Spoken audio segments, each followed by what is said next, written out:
Okay, hello, welcome back. I'm making another video. Another video in this series that I'm doing on the topic of decentering and specialization. Now, yesterday I recorded a video in which I was responding to comments, and I have noticed that this video has not performed as well as the first one. And I'm also kind of self-conscious that perhaps did I go off track in the in my response to these comments, right? But there's something about I'm gonna take some time today to clarify why I responded the way I did and what the point is to all of this. What is the point that I'm trying to make and all this, right? So there's something about what I was doing yesterday was I was focusing in on the way that these comments were using words like position, perspective, point of view, all this kind of thing, right? And the whole, this idea that when we're talking about centering, there is inherent positionality to centering, which you are occupying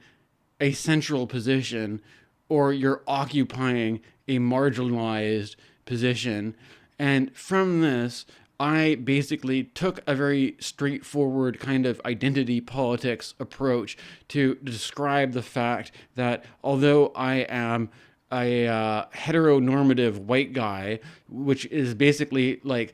the whole point of this conversation basically is that this kind of there used to be, you used to hear about this kind of way of talking more where people would talk about racial minorities, right? And the whole idea of a racial minority assumes that the majority, which is like the default population, is white, Christian, whatever. And then to that, the minorities are like immigrants and refugees and people who are basically the minority is a catch-all category for everybody who is considered to be other in comparison to a white settler colonial, usually a white Anglo-Saxon Protestant, right? And there may be slight gradations where there might be sort of like an in-between where maybe like Italians or whatever, Irish people or you know what I'm trying, like there's maybe people that are kind of like, there's this whole racist system of racial hierarchy that I'm not going to get into this now, right? But the point of decentering is basically twofold in that, first of all, in a very literal way, that if the population is there's this whole this racial politics problem where if the population is literally such that white people are a literal minority, then the whole premise that they're like the default subject of the place where you live is undermined by this. But furthermore, the point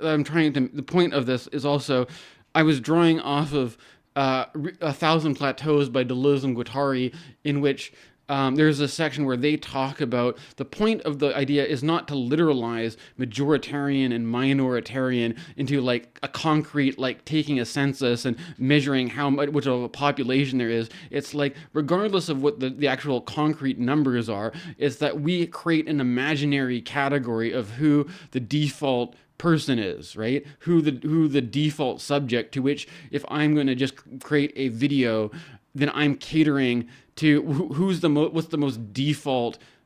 population, right? And or that similarly, if I'm not in the process of making content and trying to imagine what the default is for my audience, there's this sense of having this default subjectivity by which you are always measured against, right? There's by the more you're conforming to it, the more you're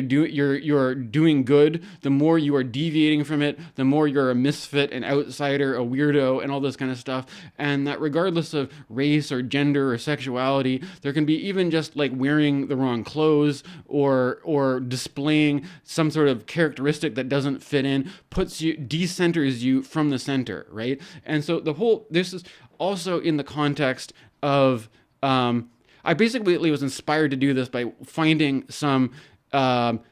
black feminist content that is focused on decentering men in the sense that the man isn't who the content is catering to, first of all, and also there's a whole movement of feminists who basically, for them, decentering men means that they are the main character of their own lives, and that they're not, if they choose not to get married or not to have a relationship, they're not somehow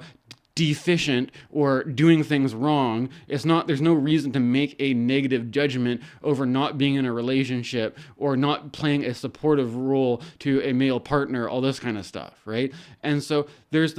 that's basically the context of what decentering means. And then within all this, so keeping that in mind, I start getting questions that I was answering to my last YouTube channel about this idea that like somebody's saying that I was spending too much time describing all the different positions rather than telling what my position was, and that I needed to clarify what my position was in this system. And so that somebody who was self-advertising, if you click their name, that they were a video editor, and they're suggesting that I don't edit my videos enough and that I could hire them. But first, before I hire them, they want to clarify what my position is, or what my opinion, it's like as if the whole point. So what I was trying to do is to clarify, first of all, that when it comes to the topic of decentering and what perspective or position and all this kind of stuff, is that I don't have any choice over having my position or my perspective influenced by the fact that I'm a hetero white guy there's a certain contradiction, sort of like I have to balance this contradiction, because on one hand, I agree with or I support the project of decentering hetero white guys as the default subjectivity that needs to be catered to for producing content. But then there's some kind of contradiction where, as much as I'm on board with that, I have to admit that I am still occupying the position of being a hetero white guy, and there's not really much I can do about that. And if there are certain effects of being decentered in this process, that not all of those effects may be experienced as being positive or gratifying, and that but although what's also funny is that it's kind of also a certain liberation of it, right? Because the more that you are decentered, or the more that it's accepted that you're not the default central majority subject of the society or whatever, then there's a certain freedom in that, because you don't have to, unless the thing is, if the center reconstitutes itself in a different way, then it starts to be like, if it's not defined by whiteness, heteronormativity, or gender, then there's other things that could still define the center, such as ableism, right? And so if the center is still very ableist, what that means in effect is that when we are designing, if we have things like architects, city planners, people who design buildings, people who design infrastructure, people who even design, internet, user interfaces or whatever, like the whole question is like, when you're designing a product, a service, or a structure, what is the vision of the end user in mind, right? And that, are you imagining the end user for your product to be somebody who's 100% able, right? Great psychological health, great physical health, and that they don't need to be catered to in the ways that they may be disabled, right? Now, the thing about this is that it's a kind of part of all this for me has to do with my status in this whole system as a person with a disability, right? And there's something about accepting the fact that I have a disability, that I'm a disabled person, that is somehow the part of my subjectivity that is used to being in the center finds the identifying with disability uncomfortable because the center is so ableist. The more you identify with being a disabled person, the more you experience the psychology of marginalization, of being put on, cast out from the center, exiled, segregated, all this kind of stuff, right? And so this gives me a ability to empathize and sympathize, or to find a certain intersectional relatability with other people who have been marginalized, segregated, discriminated against, all this kind of stuff. But it's sort of it's an uneven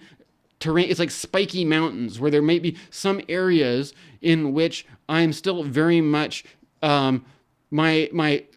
personality or my subjectivity is very much defined by being like there's some kind of inherent, regardless of whatever my opinion is or my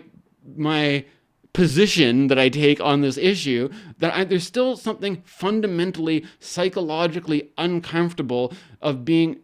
made used to being the central subject and then being decentralized by certain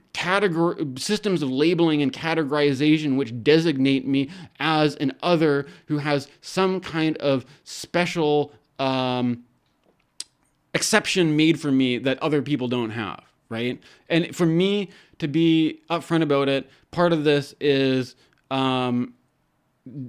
a benefit where I get money from the government to support me with disability, and then this in turn and not only that, but there's also like I have a number of different health problems, and there's this whole thing about being a Canadian where if I was in America, it would be this whole hassle that America doesn't have a good healthcare system, but here we have a public healthcare system where I have a really expensive medical treatment that I don't have to pay for at all, that is supplied to me by the government because of a disability designation and all this kind of stuff. And it's like this kind of politics is a socialist public healthcare system that is basically seen as, from the Americans, they see this as like fundamentally antithetical to everything they believe in. It's so much of the fact that they really want to just take over Canada to just destroy our socialist public healthcare system, right? Now, there's all this other stuff where it leads off into these other directions, and I don't really feel like going there right now. But this is basically the problem, is that there's some basic discomfort to just like occupying this position of identifying myself as a disabled person, and that it feels much more comfortable to downplay that and just occupy the position of being seeing myself as fully able and being basically in line with the ableist standards of the majoritarianism, right? And what the part of the whole problem with the politics in the United States with Doge is not just not just making moves away from like including diverse populations or whatever. It's limiting accessibility. It's making the world a less accessible place for people who are disabled or need accommodations, right? It's basically creating a world where there's this kind of like survivalist mentality where if you have to be a fully able, independent person who's able to do everything yourself, and that the more you are unable to do that, you are seen as a person who is like a parasitic drain on the resources of society, who is like a criminal who needs to be cast out or whatever, right? So the thing about this whole system is designed in such a way that the more independent you are, the more you feel good about yourself, the more you are identify with being disabled, or the more you, or whatever, the more you feel pressure to do whatever you can to hide that, mask that, and conform to the ableist standards of the center, right? Now, the thing is, with all this in mind, there could be, like, the social model of disability exists to basically include disabled people in the center by finding ways to basically make up for whatever it is that their disability is, right? And the problem about this, in terms of the disability I have, is that the way they do this is they basically will force medication on you that you don't want to be on. But I would argue basically the problem about this approach is that what I'm trying to say is that, for one thing, if I publicly identify and occupy the position of being a disabled person, I could also choose to downplay that, to hide it, and then just to occupy the position of being a white guy who doesn't have any visible sign of being different than every other heteronormative white dude, right? But the point is that the disability, in terms of actual mental health stuff, creates a situation where the way I perceive the world and the way that my mind works, by paying, like, I can, even though I don't have direct access to other people's minds, their thoughts, how they perceive the world, I can infer from the way other people talk and the different perspectives other people express that they perceive the world in a different way that I perceive the world, and that whether you want to label this difference in perception as a disability or not, the basic fact remains that regardless of whether I hide my disability or I'm very upfront about it, that my perception of the world is inherently different than the perception that the ableist majority has. So I can either hide my differences for the sake of conforming to the standard of the center, or else I can be more open about them. But the nature of the differences of my perception is such that I have, the most upfront I have been about this has been, locked up in a psych ward, talking to mental health professionals, and then having whatever I said used against me to take away my rights to whether I want to be on medication or not. And I would argue that even if I am on antipsychotic medication to control the way that my mind works and the way that I perceive the world, it's just because you are being, like, the idea is that with the right medication, whatever difference there is between me and the center majority of how people experience and perceive things can just be corrected with the right medication. I would argue against this, and that it's being a person who is, like, being bipolar or schizophrenic or whatever and being heavily medicated is not the same as just having whatever difference you have neutralized. If anything, that could make you even more feeling like you're disabled, that you're some mental patient, that you're some hopeless outsider who's so different that you'll never fit in with anybody. There's, like, I don't think it's a kind of a no-win situation, basically, right? And the problem is that the mental health system only insists on this one way of handling the problem of disability, and they also don't want to hear about what your experience is like or what your preferences are. They just basically want to steamroll over you and try to make you conform to the standard, and to like you're on a assembly line or something like that, and you just have to get through as many of these people as possible, try to make them conform, or if not, just make them hate themselves and that kind of thing, right? So this is basically the point, right? That I don't know whether it's a good idea to emphasize the fact that I have a disability, to emphasize the fact that regardless of how I present myself, regardless of whether I'm just walking down the street, I look like a normal everyday white guy, there's some unchangeable fact about the way my mind works, the way that my awareness works, the way that my perception works, that is always going to be decentered from the norm, right? If so long as there's this ableist, if you want to, even ableism even makes sense in this context. I'm not even sure. Like for me, there's certain issues that maybe it overlaps a bit with autism, neurodiversity, neurodivergence, that kind of stuff.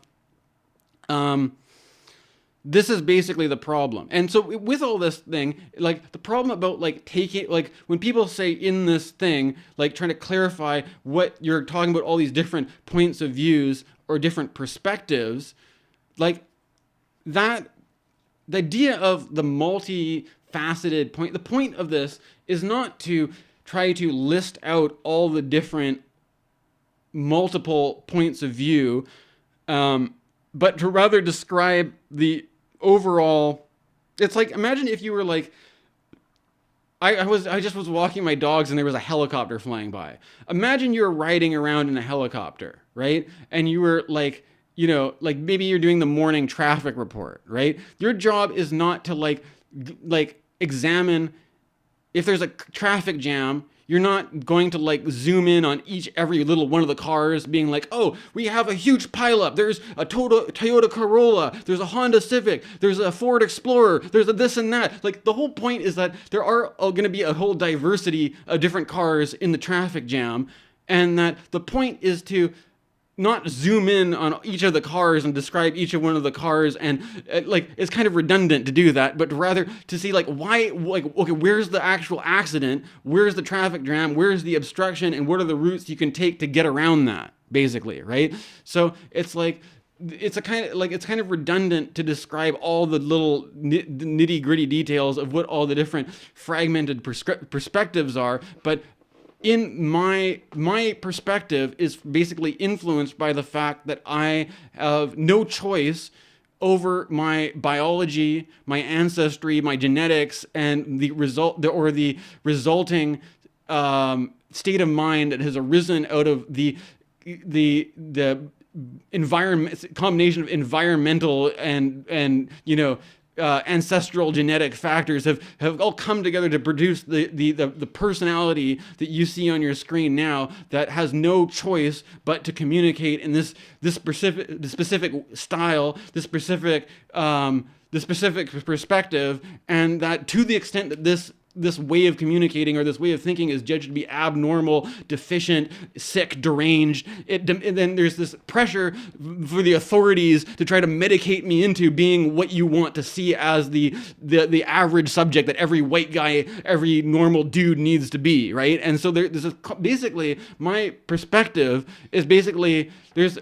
I have my own psychological pressure to try to downplay how disabled I am and present myself to the world as a fully able person, because this whole system is structured in a way that you're not supposed to want to be marginalized. You're not supposed to want to be on the fringes. You're not supposed to want to be excluded from society. You're supposed to want to be the central figure, and that the more that you're inside that center position, the more you're getting that reaffirmed, supported, and the more that you're outside of that, the more people are giving you dirty looks on the street, the more people are shaking their heads, the more people are treating you like you've done something wrong. They're not going to tell you what it is. You're just supposed to know. It's like this the Kafka thing, right? Like where you're somehow guilty just for being who you are, because that is inherently different than the way everybody else is, right? And there's nothing you can do about it. Whether that is that because you are Jewish, is that because you are mentally deranged, is that because there's all these things that put you on the outside of what is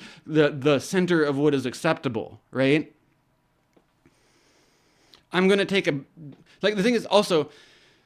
apparently other people who do YouTube videos edit out the breaks, but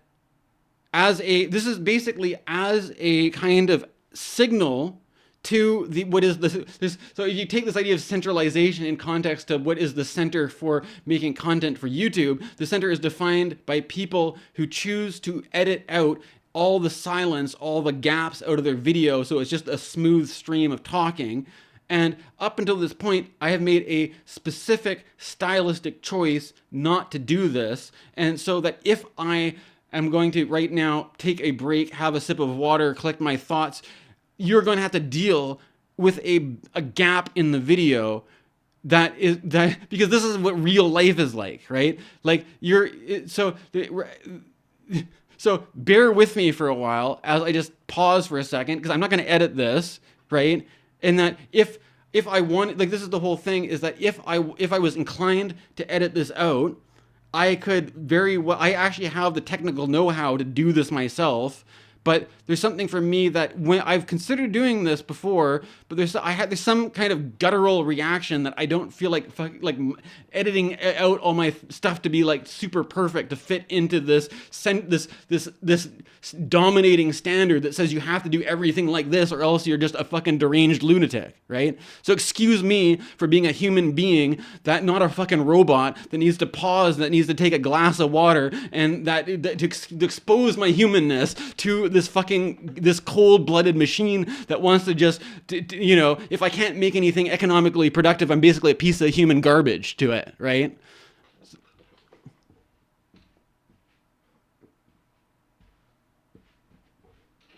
I'm not a machine. I'm a human body. I'm basically made out of mostly water, right? And so I can't be a machine that's on all night, always working. I'm a human being who needs to stop, who needs to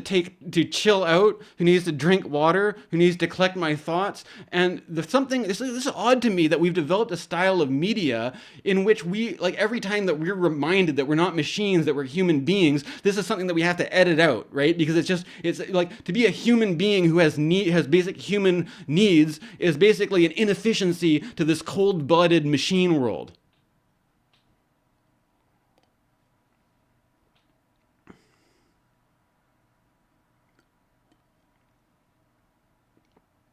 And this is part of the reason why I sometimes take this sort of like stuff about editing with a certain a sense of hostility, when maybe I don't know if that's an overreaction or not, but there's not, to me it's not just a neutral thing, and it's actually very relevant to the topic at hand that I was originally talking about.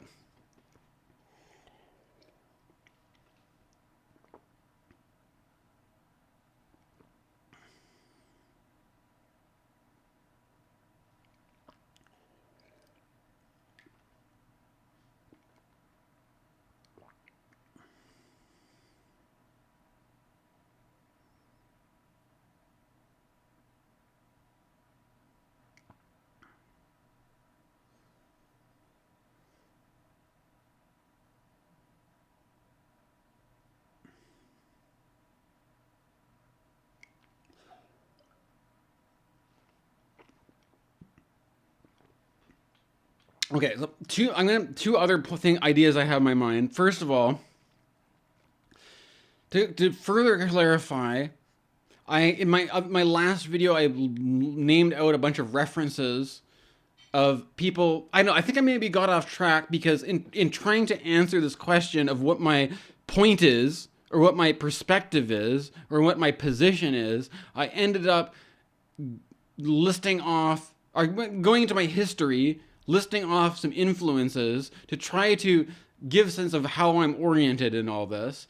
But one of those influences that I left out was Marshall McLuhan, and a lot of what I'm talking about here is influenced by Marshall McLuhan, specifically the stuff about specialization, right? And the point about Marshall McLuhan is that after the Industrial Revolution, the technological revolution, and the scientific revolution, all this kind of stuff, we created a situation where our world was increasingly dominated by specialist knowledge, right? In the sense that, like, if you think about, the recurring threats of, like, nuclear war, for example, the whole world is basically held hostage by these weapons of mass destruction that the average person would not be able to have the slightest understanding of how to create on their own, and that these terrible weapons of mass destruction were only able to be brought into existence with the coordinated effort of highly specialized expertise, right? And so this whole dynamic has created a situation where the power, basically power in our society, is in the hands of those with the most specialized technical knowledge, right? So, and you could also compare this to certain, like when you're different kinds of employment, right? Like there could be certain two different kinds of jobs. A kind of a job where you have a number of different tasks that have a certain degree of variation in them, and that you may be handling all sorts of odd jobs at your place of work or whatever. But then let's say they're in whatever your business does, maybe you have specialized equipment that needs regular maintenance or servicing, or if it breaks down, it needs repair, and that you are trained for a certain level of things, but it requires specialized technical knowledge to repair certain equipment, right? And so this is the thing is, so then what you have to do is you call in the technician, and the technician works a different kind of job, because while you have to handle all this diverse range of different like odd jobs and stuff like that, the technician has to specialize on very specific kinds of machines, and basically goes around from place to place fixing the same machine over and over again. And there may be some variation where there could be multiple different things that could go wrong or need servicing, but this is basically the more that our society has become technologically dependent, and that the more that our power is, especially, I mean, in the most brutal sense, military power is technologically dependent, then the people who are in a position of power and status are those with the most specialized knowledge. And that in comparison, the people that have to do these kinds of where you have to handle a bunch of random odd jobs, these are usually the jobs that people either don't want to do because they're not very pleasant or something like that, or it's just whatever's left over that needs to be get done. But it could also be stuff that is prone, jobs that, you put yourself in some sort of physical risk or physical danger, or it's high stress. And there's certain basically things that if there people who get worn down and burnt out and all this kind of stuff, versus people who are, rise up and have, because maybe they have more, bargaining power for unionization, because because if you had a business that you could always hire different people to do the odd jobs, but if you alienated the people who fix the machines, and it's a very specialized knowledge, you can't run your business, right? You're more dependent on the people who have specialized knowledge, right? If you didn't, so there's if all the, so this is the kind of thing, the people who have the power in society are the people who either have the specialized knowledge, or the people who are able to be in a managerial position, being in a boss position over all the people who have the specialized knowledge, right? But the problem about this is that the nature of the specialized knowledge is that it's inherently fragmentary, right? It's inherently something that the more specialized you are, you being really specialized in doing this one thing makes you dependent on other people to do other things for you, right? You could be very special, in order for you to focus on your highly skilled technical job, you don't do any of your own cooking or your own cleaning, so you're dependent on hiring, maybe you get takeout all the time, maybe you hire a maid or something, maybe you hire a nanny to look after your kids, so that the more you can just focus and specialize on this project, right? So this has created a kind of modern masculinity where the father figure is a specialist, he's a technician, he's an expert, right? And that in comparison to this, the woman tends to take a role of being a caregiver, doing all these drudgery jobs like cleaning, washing, of cooking, of all these support things, and that the husband is basically, whether he's able to do this or not, it doesn't matter, right? Because if he is able to specialize his knowledge to such an extent that he's making lots of money, it doesn't matter if he knows how to cook or clean or do anything. He can just either get his wife to do that, or he can hire help to handle that for him, right? And so it creates a situation where the the male, regardless of whether or not, like this whole, there's this whole conversation about disability that I was talking about, that it's kind of, there's a strange irony to it, in that the more specialized you are, the more able, like the ableism in this context means that if you are able to make more money by specializing in a very specific area that is highly valued, then you are basically, the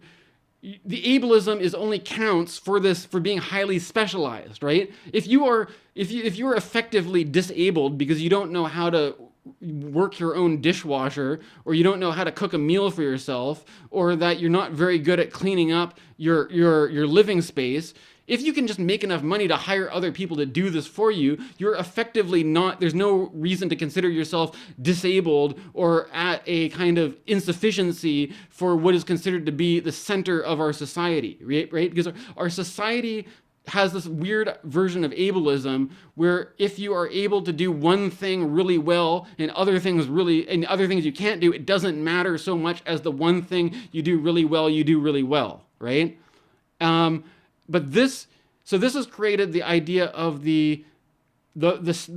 basic default subject is somebody who's extremely specialized. So I got a pop-up window. I don't know if it's coming across in my thing, but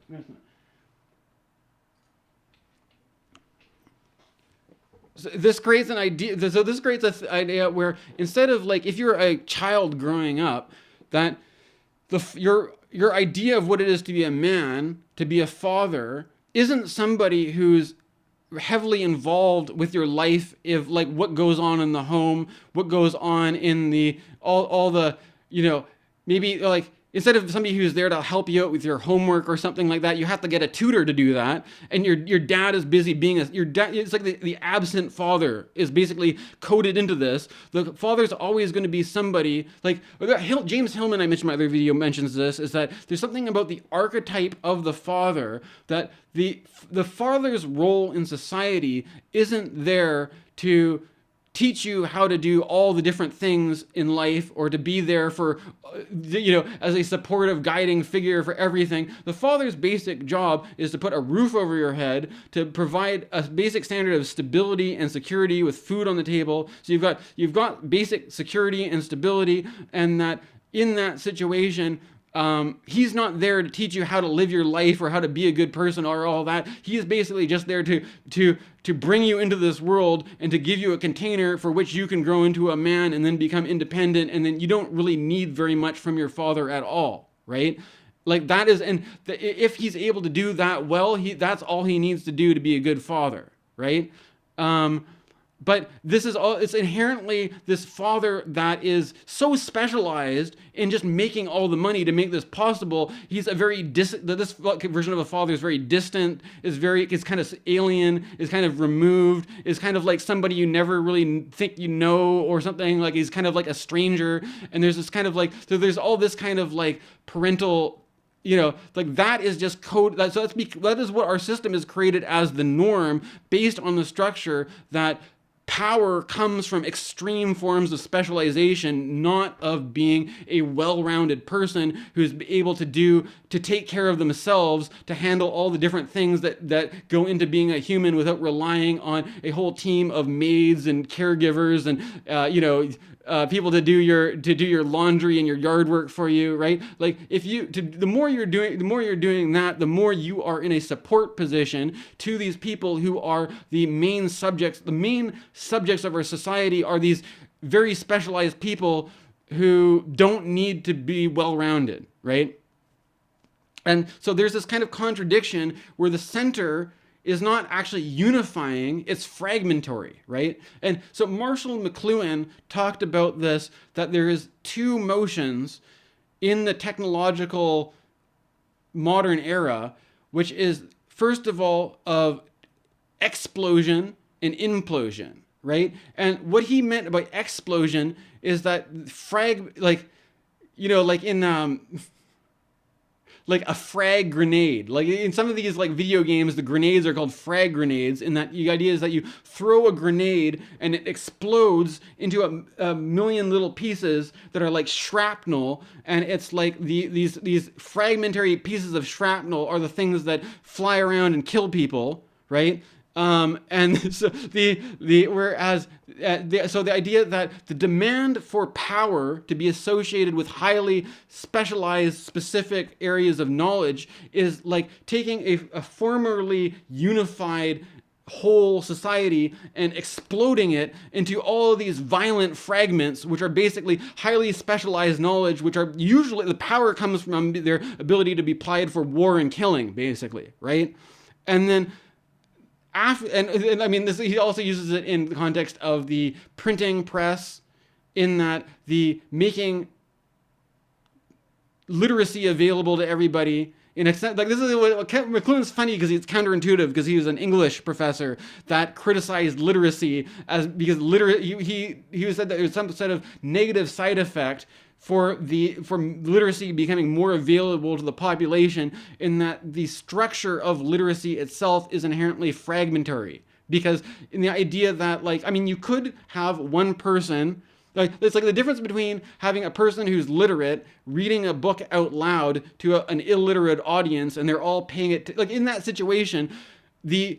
literate person is the center of attention, and all the literate people pay attention to them so that they can read out loud what the people wouldn't be able to do on their own. Once the children have acquired their own ability to read on their own, then they have the option to read whatever they want, and instead of all being focused on the same point of attention, everybody's reading the same story and participating in the same narrative together, now everybody has the option to read whatever the fuck they want and not talk to each other about it, and just live in their private isolated worlds where they have to live with their private individualized thoughts that may have absolutely no connection to what the people are around them, because everybody just wants to like the pattern of affirming the power comes from this specialized fragmentary knowledge that repeats itself in the process of, instead of having us all sit around as a family and watch the same TV, we each get our own TV in our room, we each get to watch our own TV shows, and then instead of all participating and watching the same thing and talking about what happened, we get to come around the dinner table and you tell me about what your show that you watch that I don't watch, that I don't care about, that I'm not interested in, and you, like, it's basically, it becomes, everybody comes off like a bit more of a narcissist because of this, right? Because everybody is self-interested in what they select that they want to pay attention to, and then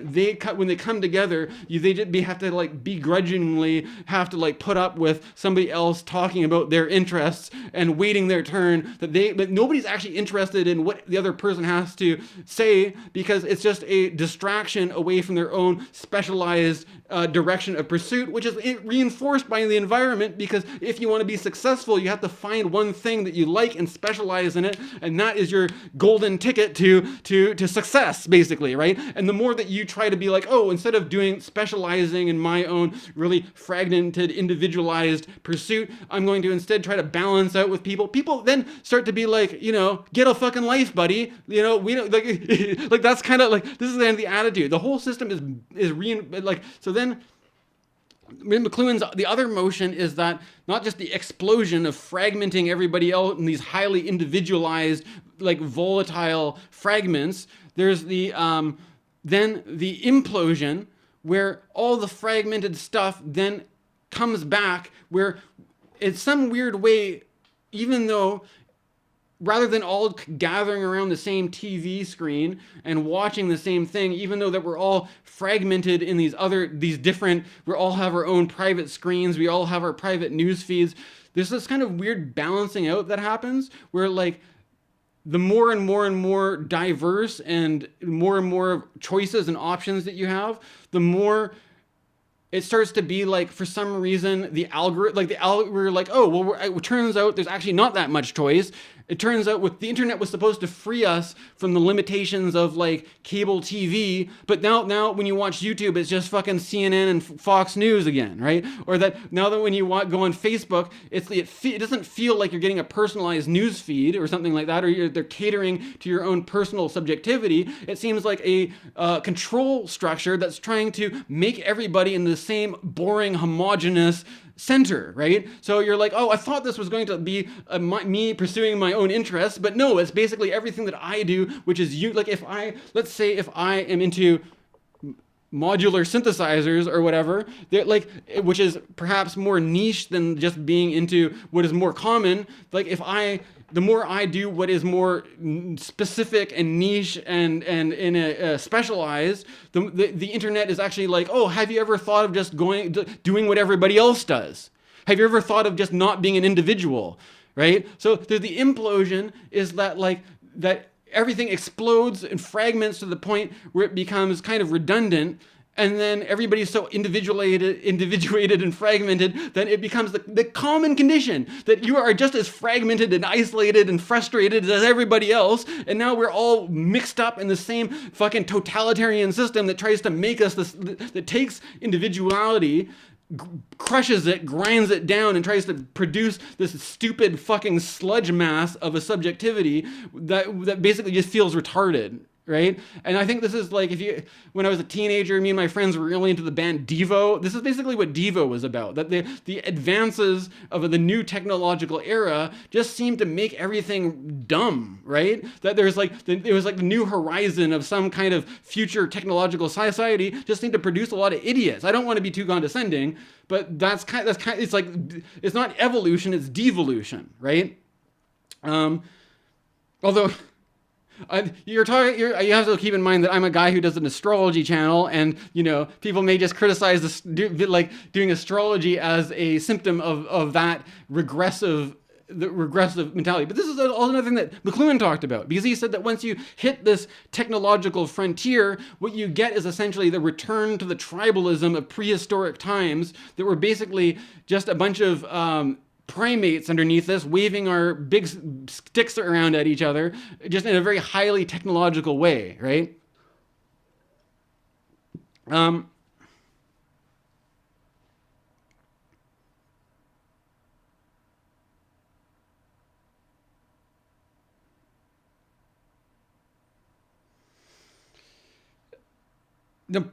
Another point. Or I wonder if I should just save this for a whole nother video. Maybe I'm going on a bit long here.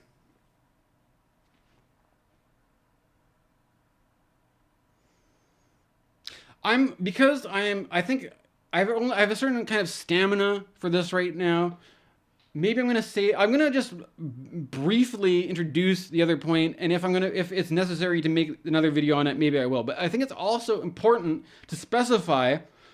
that when I'm using this idea of decentering, that it's not the same. There's an interesting relationship to the topic of centering in relation to meditation, right? And to give an anecdote, I mentioned in my other video, I had a phase of being really into like Alan Watts and getting into meditation, and I was working with a meditation teacher and all this kind of stuff. And in that situation, in the early days of starting to work with this meditation teacher, that she recommended that I check out Jiddu Krishnamurti, right? And prior to this, I had no idea who he was.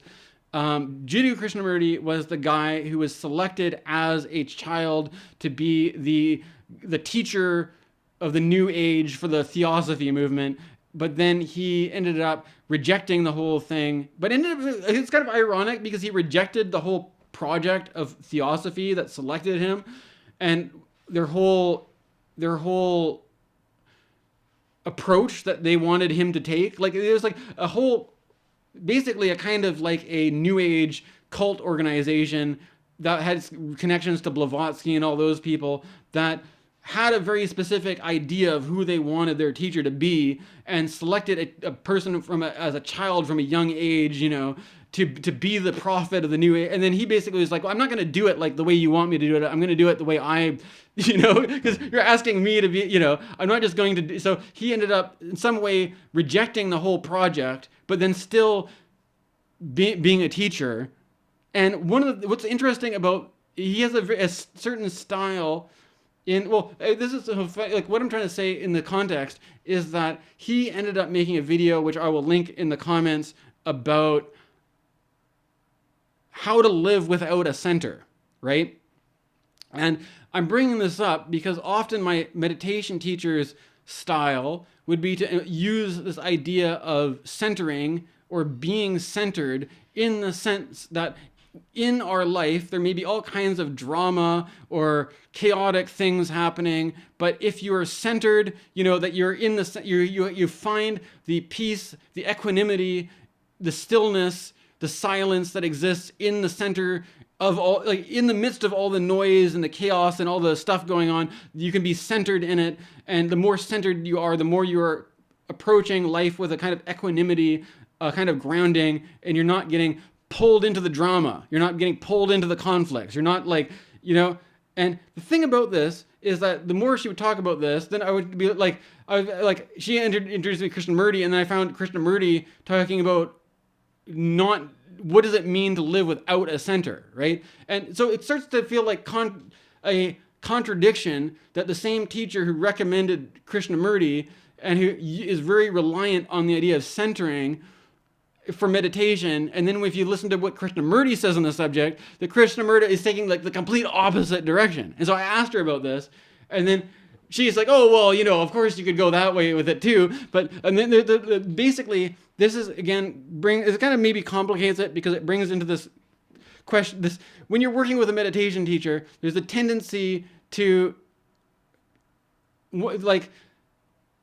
this particular style of meditation or spirituality or mysticism, there's often an appeal to get away from the thinking mind, to get away from concepts and stuff like that. But there's some trap where if you're going to talk about it at all, you can't express things with language without using ideas, without using concepts. But the point is that the goal of meditation and mysticism is to try to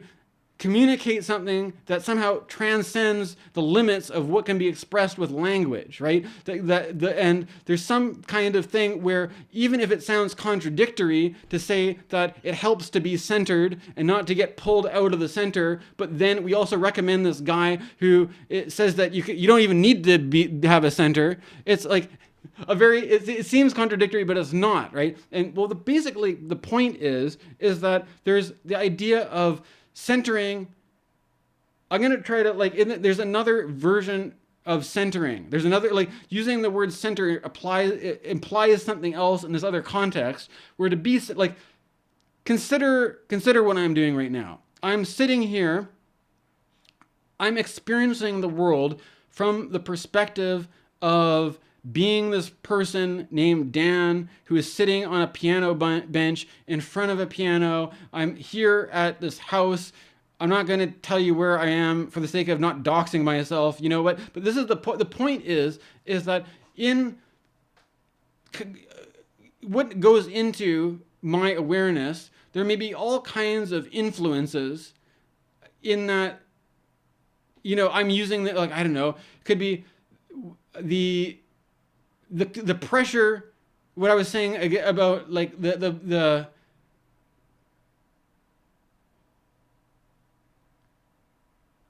to relate these two things to each other, right? There could be the idea of a center which isn't the same thing as being centered in myself, right? That to be centered, there's this self-centering, or I don't know, I'm even getting off track here. This is what you get. This is what I get for I'm not reading off a script. I'm thinking about this as I go, right? But if I'm centered as this person, occupying being grounded in myself, not being, the more that I do this, it becomes apparent that there's a different kind of a center which exists out there that I have no choice but to be in a deviation from, as I discussed earlier, for being disabled, right? But that center isn't the same as being centered and grounded in yourself, because if you're centered and grounded in yourself, you're like, okay, I'm this person who's here in this room, sitting on a piano bench, talking into a microphone, and that from this position, centered into myself, I have no choice but to experience the world with the perceptive apparatus of a body, of a mind, which has been judged to be pathological, to be a deviation from the standard of the center majoritarian subject of what is to consider to be a fully healthy person, right? And so to be centered in myself is to live with the reality that I have a body, that I have a mind that filters the world in a certain way, and that the center that positions me outside of the center, right?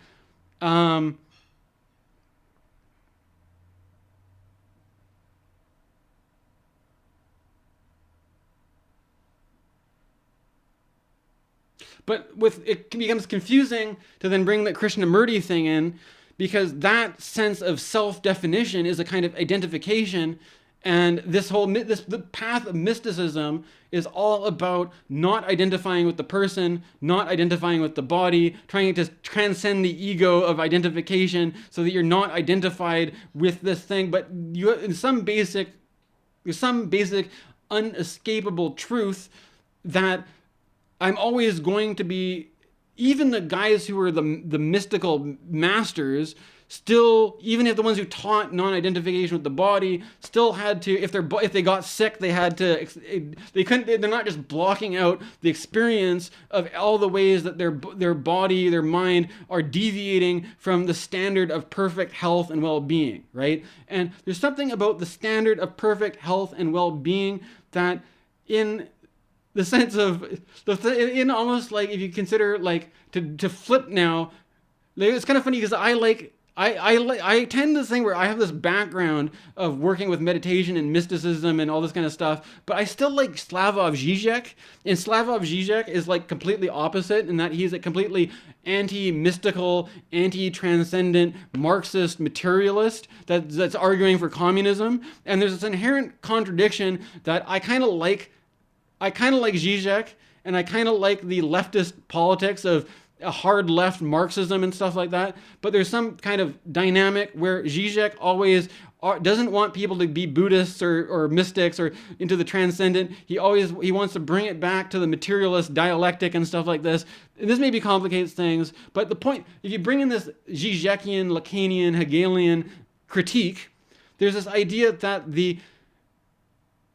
idea of there's the center of me. If I'm centered in myself, then then the idea that there is some other center that defines a standard of perfect being in perfect well health, being employed, being a dad who has kids. Like this is like the center is like the society we're going to create is a society of functional, employed, mature adults who are good fathers to their children and all this kind of stuff. But something about the ideal of that is is wrapped up in the like Christian moralism of the Christian, the archetypal father of the God image, right? Of that, the demands to be a good father to your children, to teach them moral lessons, and to be a good model, to role model and stuff like that. It's like, in order to do that perfectly, it's an impossible ideal, right? And to the extent that it's like you are haunted by the impossible ideal of being the perfect man, or whatever, the impossible ideal is like the impossible object of desire. It's like some kind of impossible standard that we turn this into something to do with the transcendent God, because it's like nobody is going to be the absolute perfect person who makes no mistakes, who never gets sick, who is always in perfect health, who's always perfectly functional. And yet this is what we use to position at the very center of what the center is, right? Nobody is going to be at that. If the more perfect you are, the more you are like Icarus flying towards the heart of the sun. The more you try to approach this perfection, the more you're going to be burnt up by going too close to the sun and be turned into a crispy critter, right? So there's this there's this inherent necessity to be not too perfect, to be, if you're centered in yourself, grounded in yourself, you can see this other thing which calls itself a center is a kind of impossible ideal, and that the more that you try to correct yourself to this impossible ideal, the more this is basically the point of Christianity, as I interpret it, is that because our original sin is that as humans, categorically, we cannot be God is supposed to be perfect, humans are supposed to be imperfect, and so to make yourself as perfect as God is hubris, right? And to basically the whole act of like Catholic confession is to confess all the shortcomings that you have, that you fall short of being a perfect man, a perfect person. But you're basically forgiven by Jesus because categorically it's a mistake to think that there's this contradiction where somehow you have to try your best to be perfect. You can't just completely cop out, but then because it's impossible to be perfect, you are guaranteed you're going to get it wrong, and so that all your imperfections are therefore forgiven. But then in some weird, that still doesn't, like, you're still on the hook for this kind of impossible moral standard that we associate with God, right? And that the whole message of the meek shall inherit the earth is that the chosen people of Christianity, or the people that Christianity caters to, is not the people who are trying to be like God, but the people who are trying to be like Jesus, which is essentially the people who hang out with the lowest of the low, who are the exiles, the outcasts, the people who are shamed and humiliated, and that those people who are shamed and humiliated for being imperfect are actually the subject for Christianity, as being the meek who shall inherit the earth, who are forgiven by Jesus for being sinful and flawed and imperfect and all that kind of stuff. And so to be centered, like the being centered with Jesus, is to be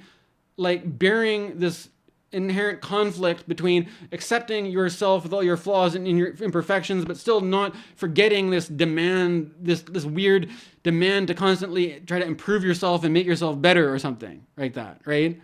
Like, that's the Christian take on it, anyways. I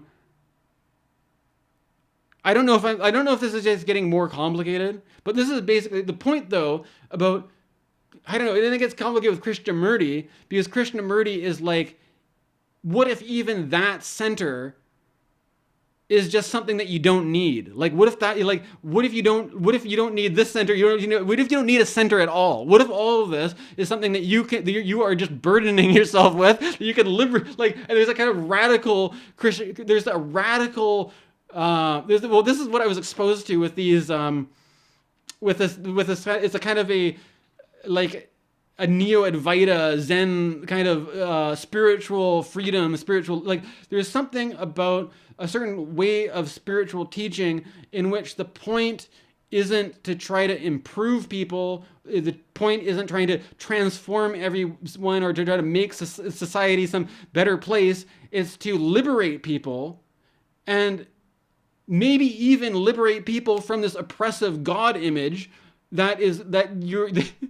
or this, like, your own putting your own self at the center of your own consciousness, right? Although then it's just like all these things that you thought that you had to do are just actually things to be liberated from, right? But then, like, not too many people go in that direction. It may not be a very popular direction to go in, or maybe just deliberately confusing, or maybe I'm fumbling it and trying to explain it right now. But the thing is, there's some way that even the people that use centering will recommend or see that the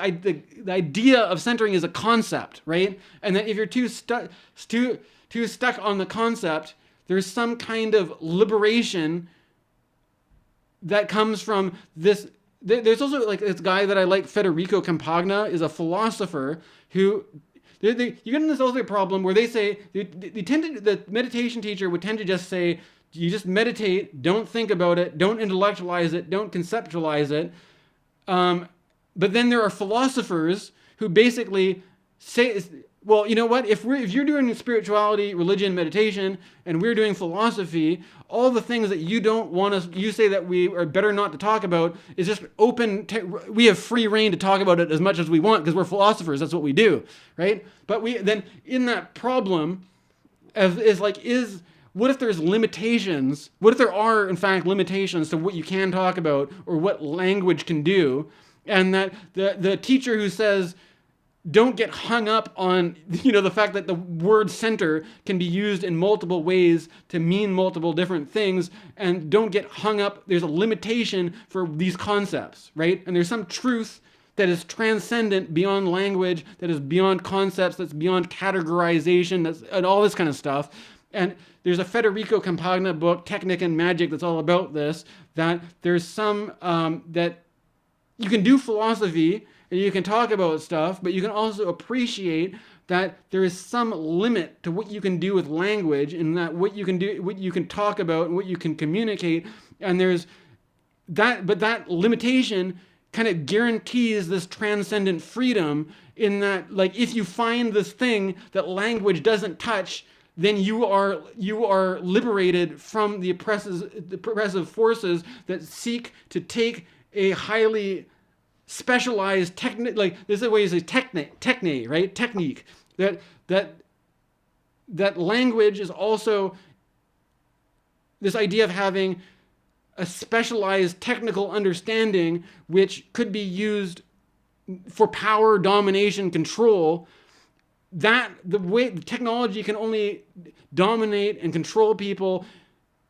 to the extent that language itself is limited. And there's some inherent freedom in that they can't touch you, because the more that your power is tied in with language and a system of categorization, then there's going to always be some element which is transcendent to that kind of categorization, which is beyond it, being in that way. If you are so caught up on whether centering is good or bad, or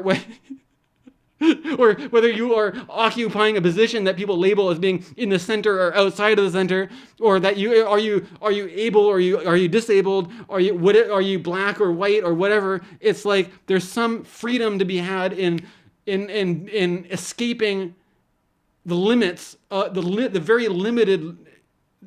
the fact that thought and language is limited to the expanse of eternity and infinity. That there's a sort of there's this infinite cosmic mysticism which is entirely transcendent to what you can express in words, and that if you get into that, it's basically the path of spiritual liberation, right? Which is a different style of spirituality than, let's say, the path of spiritual devotion and servitude or whatever, right? Although I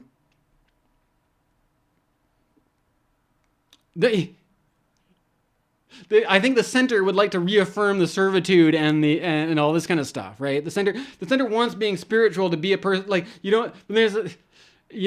want to be a good spiritual person is a person who does this, that, and the other thing. Like we're gonna write all, we're gonna define it, and then we're gonna make it.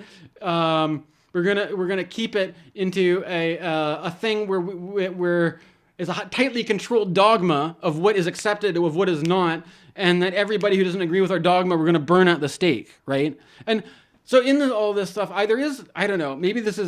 I have certain interests in both politics, in religion, but it's my choice so far not to convert to Christianity, because if the more I don't know, like I'm still interested in Christianity, but there's certain problems that I have with it, which in that or the trend towards religion rather than spirituality. Maybe I'm going off topic, but like if you're going to really take religion seriously, you have to take it religiously. That's the whole point, right? And I mean, I don't know if I'm I know if I was going to do that, well, maybe this is a whole another topic for another video. But okay, anyways, thanks for watching. Hopefully this clears things up. Let me know what you think in the comments or whatever. Thanks for watching.